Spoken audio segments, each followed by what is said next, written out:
Sir, ito na yung board mo, sir. So, error F1. Yan, pinalit natin, no? Nag-change value yung isang resistor. Yan, no? Yan. Yan ulit. Yan, no? 2571. Yan ang pangalawa yan. Yan ang nag-change value. So, pinalitan na natin yan. F1 error. So, ngayon, titingnan natin kung magagana na yun. 24. So, ito na, sir. Observe na lang natin to. So, sa nag-change value, nagiging 1 mig na. Kaya, F1 siya. So, yun. Pinalitan na natin. Check na lang natin kung gagana ang compressor. So, tuloy-tuloy naman siya. Hindi na siya nag-F1. So, antay na lang natin, sir, na gumana ang compressor. So, mapadala na. So, pagka mga error F1, F2, F3, ito yung i-check nyo, yung mga resistor na yan. Kung okay yung mga sensor, ito yung mga SMD resistor. Yan yung i-check yung mga nag-change value ng mga resistor. So, mayroon din yan mga transistors, diode. So, pero karamihan yan change value resistor. Pag okay ang resistor, change value, pag wala na kayong makikita, ito yung system niya ang may problema.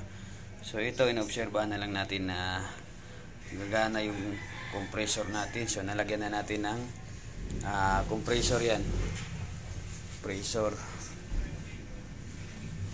Shout out dyan sa mga kamaster natin. So sa hindi pa nakapalo ng Facebook natin, papalo na lang po kayo para ma-update kayo sa mga video ko. So, matagal pa siya gumana. So titingnan natin kung gagana siya, pero solve na yung F1 eh. So papaganahin na lang natin yung compressor para malaman natin kung running talaga siya, para ma-deliver na kay sir. So yung blue, matambay-tambay pa yung blue. Sa gusto magpagawa ng board, nandito lang kami sa Imus, Cavite.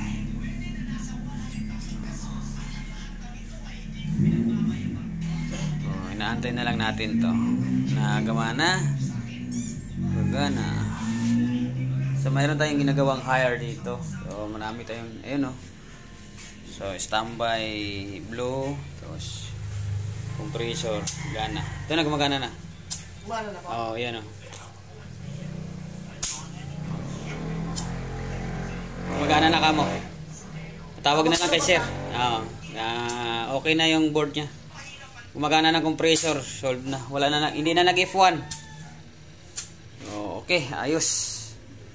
Ayos.